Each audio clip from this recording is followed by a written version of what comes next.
बिस्मिल्लाह। ये रिवायत तो बहुत बोला गया है। सारे खुतबा अलमस्तूरात ख़तीब उन्निसा वल बनात शायद बहुत बोले होंगे इस रिवायत को। एक सहाबिया का अजीब वाक़या लिखा है। उनकी शादी हुई तो अल्लाह ताला ने उनको हुस्न व जमाल भी अजीब दिया था।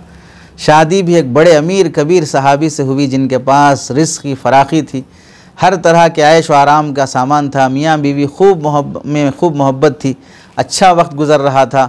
हत्ता कि बीवी अपने खाविंद की भी खिदमत करती और उन्हें खुश भी रखती। दोनों मियाँ बीवी खुशी खुशी ज़िंदगी गुजार रहे थे। एक रात सहाबी को प्यास महसूस हुई। उसने बीवी से कहा कि मुझे पानी दो। बीवी उठी और पानी ले आई। जब पानी लेकर वापस आई तो खाविंद सो चुका था। वो पानी का प्याला लेकर खड़ी रही, हत्ता कि जब उनकी दोबारा आंख खुली तो देखा बीवी पानी लेकर खड़ी है। तो कितनी फर्माबरदार होगी, खूबसूरत भी है, खूबसीरत भी है। वो बड़े खुश हुए। उन्होंने उठकर पानी पिया और बीवी से कहा, मैं आज इतना खुश हूँ कि तुम इतनी देर पानी का प्याला लेकर मेरे इंतज़ार में खड़ी रही।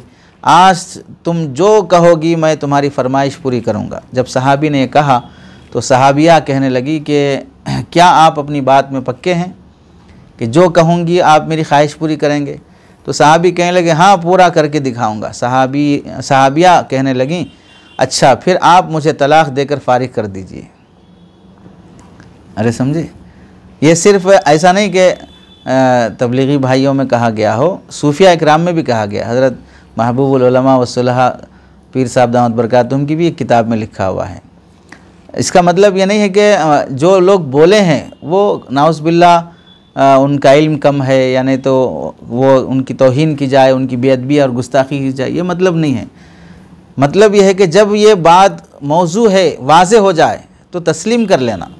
चुनांचे इन अकाबिर का मिजाज ये है कि अगर कोई ऐसी बात मौजू मनगढ़ंत होना इनके नज़दीक वाज़े होती है तो वो तस्लीम कर लेते हैं, मान लेते हैं।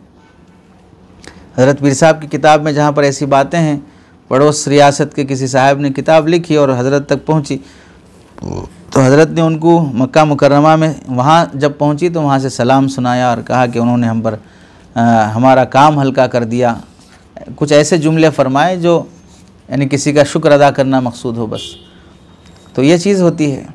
तो अब जब तलाक़ की बात हुई तो सहाबी बड़े परेशान हुए कि इतनी खूबसूरत, खूबसीरत, वफ़ादार, खिदमत गुजार बीवी ये कह रही है कि आप मुझे तलाक़ दे दीजिए। सहाबी पूछने लगे, क्या आपको मुझसे कोई तकलीफ़ पहुँची?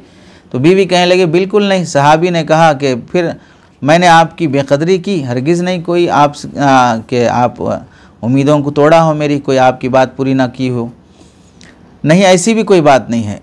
सहाबी कहने लगे कि क्या आप मुझसे खफ़ा हैं? बीवी कहने हरगिज़ खफ़ा नहीं। सहाबी कहने लगे, फिर मुझसे तलाक़ क्यों चाहती हो? क्या तुम मुझे पसंद नहीं करती?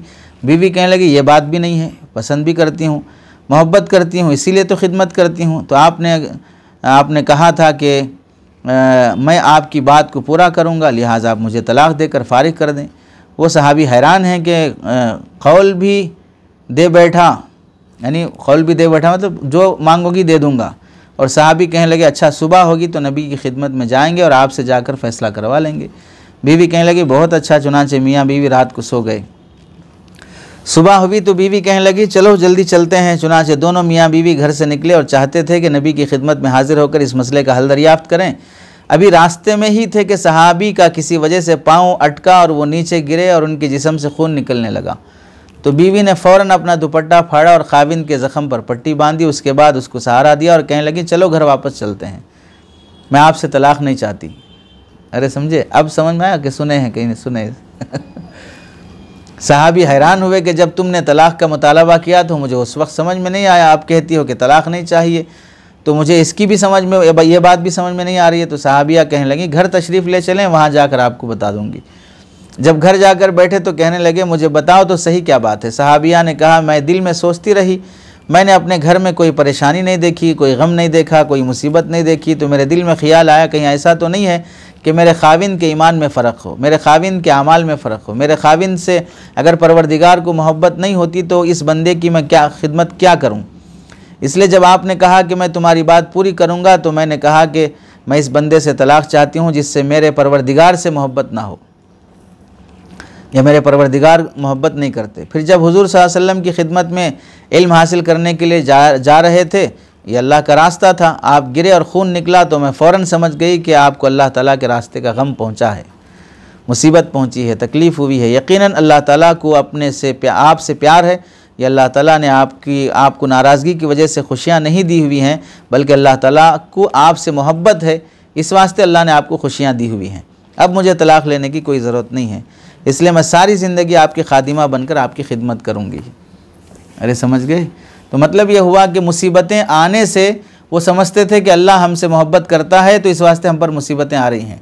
मुसीबतें जब नहीं आई तो ये समझ रहे थे कि दुनिया की नेमतें ही नेमतें हैं, तो शायद अल्लाह हमसे नाराज़ हो और आखिरत की नेमतें दुनिया में ही दे रहा हो। इस वास्ते फिर ऐसी नेमतों का क्या हासिल जिसमें आखिरत में पकड़े जाएं, दुनिया में ही सिर्फ नेमतें मिलें बस। तो ये रिवायत है, लेकिन चूँकि सनदन साबित नहीं है, साहिब किताब लिखते हैं मखसूस अंदाज़ तलाश बिसियार के बावजूद ये रिवायत ख़ास इस सियाक़ के साथ सनदन ताहाल हमें कहीं नहीं मिल सकी, इसको बयान न किया जाए। और ये दियानतदारी हमें नहीं मिली भाई, आपको मिली है तो बोलें कहाँ से मिली है, वहाँ से हवाले से बोलें, क्या मसला है। आप जो बोलने वाला है वो उसका ज़िम्मेदार रहेगा। अलबत्ता इस मज़मून से मिलती जुलती एक दूसरी रिवायत है, हज़रत अबू हुरैरा रज़ी अल्लाह तआला अन्हु से रिवायत है कि रसूलुल्लाह सल्लल्लाहु अलैहि वसल्लम ने एक देहाती शख्स से फरमाया, क्या तुम्हें कभी उम्मे मिल्दम हुआ है? उसने जवाब दिया कि ये उम्मे मिल्दम क्या है? तो आपने फरमाया कि एक गर्मी है जो जिल्द और गोश्त के दरमियान होती है। उस देहाती ने कहा कि नहीं, मुझे कभी ऐसा नहीं हुआ। तो आपने फरमाया फिर क्या तुम्हें कभी सुदा हुआ है? देहाती ने पूछा सुदा क्या है? आपने जवाब दिया कि एक रग है जो इंसान के सर में फड़कती है। उस देहाती ने कहा मुझे कभी ऐसा नहीं हुआ। फिर जब वो चला गया तो रसूलुल्लाह सल्लल्लाहु अलैहि वसल्लम ने इरशाद फरमाया, जिसको ये बात खुश करे कि वो किसी जहन्नमी शख्स को देखे तो इसको देख लो। उस देहाती के बारे में फरमाया, क्योंकि उसे न कभी जिस्मानी तकलीफ़ हुई, न कभी सर का दर्द हुआ। तो इस रिवायत को इमाम अबू अब्दुल्लाह हाकिम अल-नैसापुरी अल-मुस्तदरक में रिवायत करके तखरीज के बाद फरमाते हैं, हादा हदीसुन सहीहुन अला शर्ती मुस्लिमिन वलम युखर्रिजाहु। ये मुस्लिम की शर्त पर सही है, यानी सही हदीस है, बुखारी और मुस्लिम ने इसकी तखरीज नहीं की है। हाफिज़ ज़हाबी ने तलखीस में इसे अला शर्ती मुस्लिम करार दिया है। इसका मतलब ये हुआ कि ये वाक़या सनदन दुरुस्त है, इसे बयान किया जा सकता है।